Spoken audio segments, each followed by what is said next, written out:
मेरा नाम वेंकटेश नाइक है। मैं एमएनआईटी इलाहाबाद में इलेक्ट्रिकल इंजीनियरिंग डिपार्टमेंट में फैकल्टी हूँ।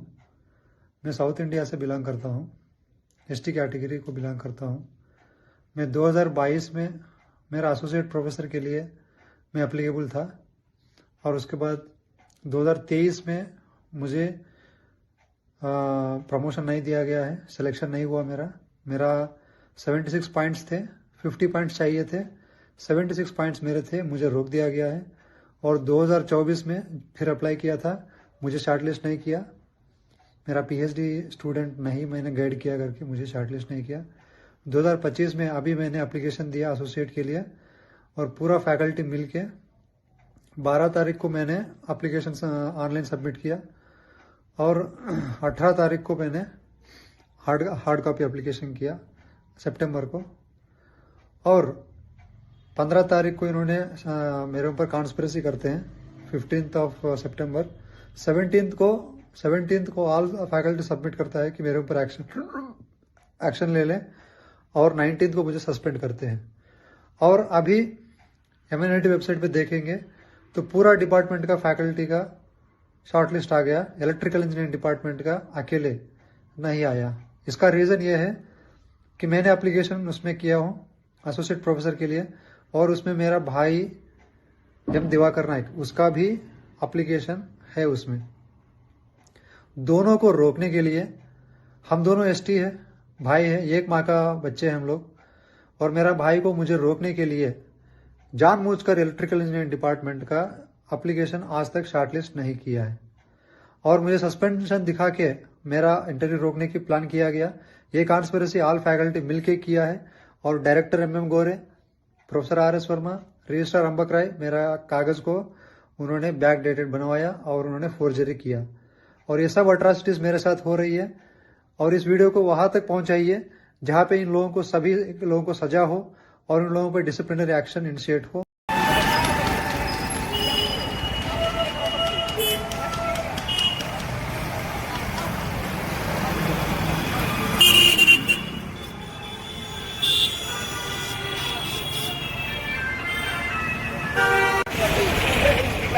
खड़े हो जाइए।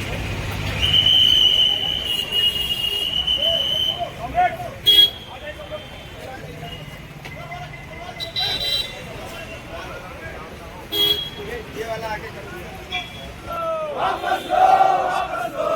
दलित आदिवासी उत्पीड़न नहीं चलेगा, नहीं चलेगा, नहीं चलेगा। दलित आदिवासियों पर पीड़न नहीं चलेगा, नहीं चलेगा, नहीं चलेगा। होश में आओ, होश में आओ, होश में आओ। वापस लो, वापस लो, वापस लो। न्याय दो, न्याय दो, न्याय दो। कुछ पीड़न नहीं सहेंगे, नहीं सहेंगे, नहीं सहेंगे। कुछ पीड़न नहीं चलेगा, नहीं चलेगा, नहीं चलेगा। न्याय दो, न्याय दो, न्याय दो। एमएनआईटी प्रशासन मुर्दाबाद, मुर्दाबाद, मुर्दाबाद। प्रशासन शर्म करो, शर्म करो, शर्म करो। शर्म नहीं तो डूब मरो, डूब मरो, डूब मरो। वेंकटेश को न्याय दो, न्याय दो, न्याय दो। वेंकटेश के निलंबन को वापस लो, वापस लो, वापस लो। एमएनआईटी में जब तक उत्पीड़न नहीं चलेगा, नहीं चलेगा, नहीं चलेगा। एमएनआईटी प्रशासन शर्म करो, शर्म करो, शर्म करो। शर्म नहीं तो डूब मरो, डूब मरो। मेरा क्रांतिकारी जय हिंद, जोहार। साथियों, जिस तरह से हम देख रहे हैं कि केवल ये पहली घटना नहीं है और ये आखिरी भी घटना नहीं है। हम देखते हैं कि जिस प्रकार से पूरे देश में, चाहे वो लखनऊ विश्वविद्यालय हो, चाहे पीवीआई हो, वहाँ के पीएचडी दलित छात्रों को, बहुजन छात्रों को जिस तरह से डिस्क्रिमिनेट किया जाता है, जिस तरह से उनके ऊपर कास्ट एट्रोसिटी होती है, हम देखते हैं कि हमारे बहुजन प्रोफेसरों को डायरेक्ट सस्पेंड कर दिया जाता है। उसी का शिकार आज वेंकटेश जी हुए हैं।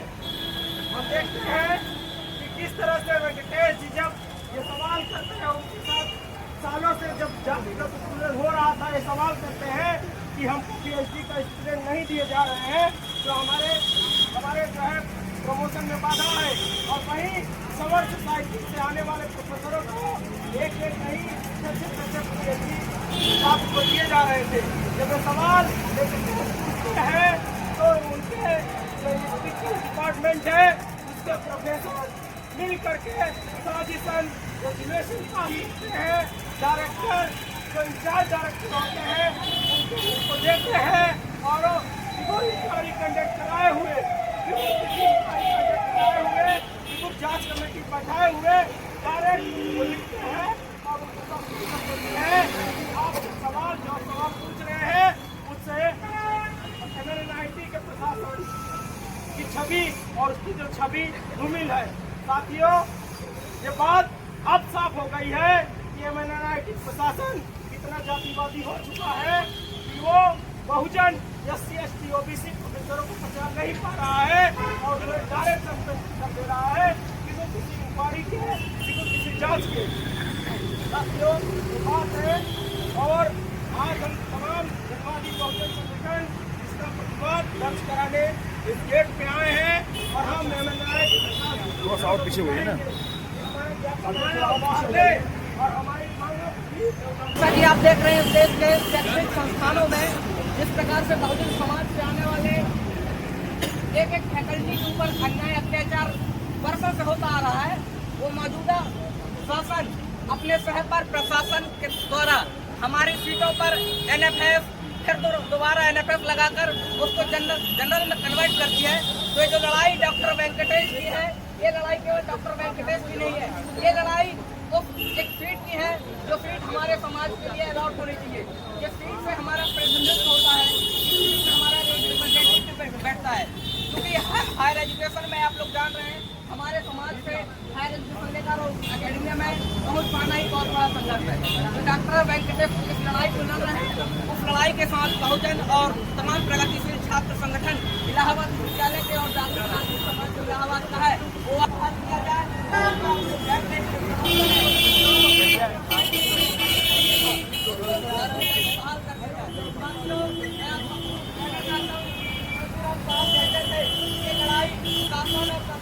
भागीदारी की है, लेकिन शासन और प्रशासन ने भागीदारी नहीं की है, वो समाज हमेशा खराब रहता है। वो समाज को उद्धार नहीं होता, समाज को उद्धार होगा प्रशासन में भागीदारी से होगा। देख रहे हैं किस प्रकार से शैक्षणिक संस्थानों में हमारी जो सीटें हैं उनको NFS के साथ दोबारा NFS करके उन्हें जनरल कर दिया जाता है। तो सीधे हमारी शिक्षा और हायर एजुकेशन में प्रहार है। इसी बात के साथ हम डॉक्टर वेंकटेश नाइक के साथ खड़े हैं और उनके साथ हमेशा कदम से कदम जो जातिगत भेदभाव उनके साथ हो रहा है उसके साथ खड़े रहेंगे। आप सभी को मेरा क्रांतिकारी जय भीम, जय कांशीराम।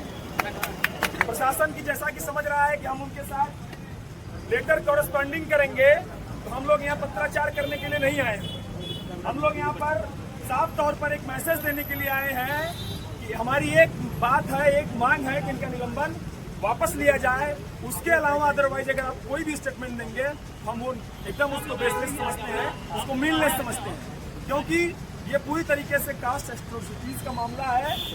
इसलिए हम लोग आइदर सस्पेंशन रिवोक और कंटिन्यूड दो ही मतलब समझते हैं कि अगर आपने कंटिन्यू किया है तो उसके बाद हम लोग एक बड़े प्रोटेस्ट में, एक बड़े डेमोन्स्ट्रेशन में जाएंगे। अभी हम गेट पे कर रहे हैं, अगली बार फिर अंदर करेंगे। यहाँ हम लोग एकत्र हुए हैं, ये होना चाहिए क्योंकि आज जो सरकार कर रही है अपनी जेब में सभी प्रशासन शासन सत्ता को सब अपनी जेब में रखकर, यहाँ ही नहीं अभी आपने बिहार का चुनाव भी देखा किस तरह के किया गया।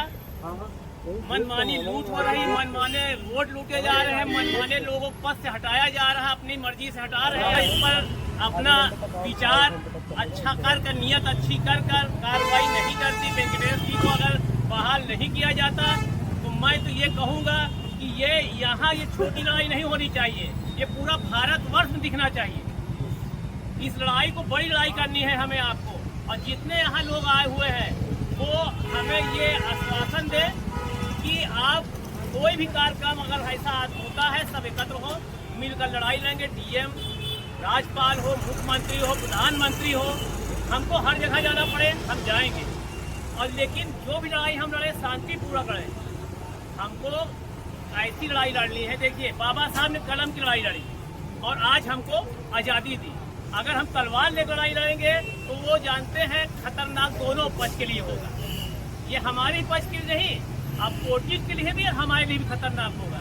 तो हम इसको शांतिपूर्वक की लड़ाई लड़ना है हमें, और आप लोग का सहयोग चाहिए।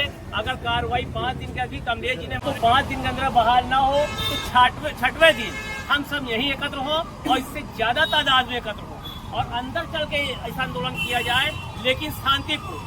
यहाँ प्रशासन शासन सबसे मिला जाए, उसके बाद डीएम कमिश्नर सबसे मिला जाएगा। कार्रवाई नहीं होगी तो हम लोग कोर्ट भी जाने का काम करेंगे, क्योंकि ये जो है सिर्फ वेंकटेश जी की लड़ाई नहीं है, ये वेंकटेश की लड़ाई नहीं है, ये हमारे समाज के ऊपर उत्पीड़न की लड़ाई है, जिसको हम सबको मिल लड़ना है। अगर आप सोचते हैं कि आप अकेले हैं तो ऐसा नहीं, आप अकेले नहीं है, आपके साथ पूरा जन समूह है, आपका बहुजन समाज है। बहुजन समाज आपके साथ रहेगा, क्योंकि 85% समाज ही आपको न्याय दे पाएगा। 15% समाज के लोग, तो कुछ ऐसे चंद लोग हैं जिनको वो भी आपके साथ खड़े होंगे, वो भी न्यायप्रिय है। ऐसा नहीं वो न्यायप्रिय नहीं, लेकिन अन्याय वही होगा जिसके अंदर मनोभाव होगी, जिसकी सोच, जिसकी विचारधारा गंदी हो, जो बाबा साहब संविधान से नहीं चलेगा, जो बाबा संविधान को नहीं मानेगा, वो है अन्यायी होगा, वो अपने भी हो सकते हैं। साथियों, तो इसलिए मैं चाहूंगा कि छठवें दिन जो भी कार्रवाई हो, छठवें दिन हम लोग करेंगे, 5 दिन हम लोग कुछ नहीं करेंगे। इसी के साथ जय भीम, जय बहुजन समाज। शहर आकर जाति खत्म हो जाती है, पढ़ाई लिखाई के बाद कोई जातिगत भेदभाव नहीं होता है। जब पढ़ लिख लेते हैं तो हम सब बन जाते हैं।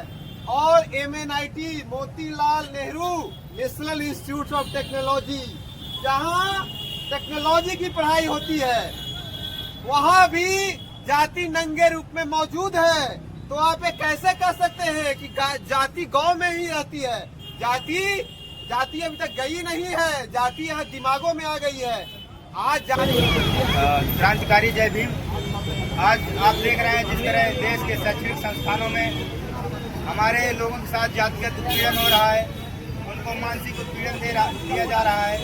और आप ये एक हाल ही मामला है, ऐसे तमाम मामले हुए। आपने रोहित नमला का मामला देखा होगा, उनके साथ जातिगत उत्पीड़न हुआ, उनको उनकी फेलोशिप रोक दी गई, उनको हॉस्टल से निकाल दिया गया, जिसके कारण उन्होंने फांसी लगा ली।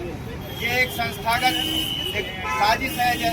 अपने लोगों को वो जो अपने दम खम पर योग्यता के बल पर संस्थान में पहुंचे हैं, उनको बाहर उनके खिलाफ जातिगत उत्पीड़न करके उनको बाहर किया जाए, ताकि हमारे लोग वहां तक न पहुंच पाए।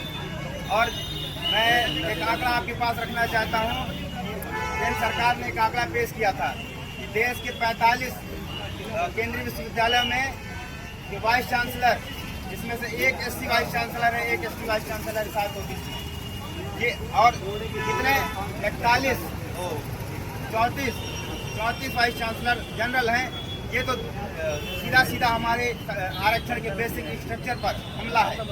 और एक और आंकड़ा पेश किया था उन्होंने कि देश के शैक्षणिक संस्थानों में 12,373 टीचिंग स्टाफ हैं, जिसमें से 8,343 टीचिंग स्टाफ केवल जनरल के हैं और बाकी हमारे स्टाफ हैं। आप इसमें समझ आ रहा होगा आपको कि हमारे संविधान के बेसिक रिजर्वेशन के स्ट्रक्चर पर ये सीधा हमला है। इसके खिलाफ हमको केवल इसी मामले के लिए नहीं, हमें आरक्षण के लिए लड़ना होगा, ताकि हमारे लोग अपनी सीट पर संस्थानों में पहुंच सके, क्योंकि ये लोग हमारी योग्यता के बल पर हमको पहुंचने नहीं देते। और जब ये पहुंच जाते हैं तो वहाँ जातिगत उत्पीड़न करके हमको बाहर निकाला जाता है, हमारा सस्पेंशन किया जाता है, हमारी सैलरी रोकी जाती है, ताकि हम एक ऐसा कदम उठा लें, हम अपनी जान दे दें, ऐसा हमारे साथ किया जाता है। तो हमें इसके साथ मजबूती के साथ लड़ना है। और इनके साथ आने वाले वक्त में अगर निलंबन वापस नहीं होता है तो इनके साथ खड़े होकर हमको इससे बड़ा आंदोलन करना है, ताकि इनका निलंबन वापस हो और ये प्रशासन अपने होश में आए, इनका निलंबन वापस ले। जय भीम, बोल जोहार।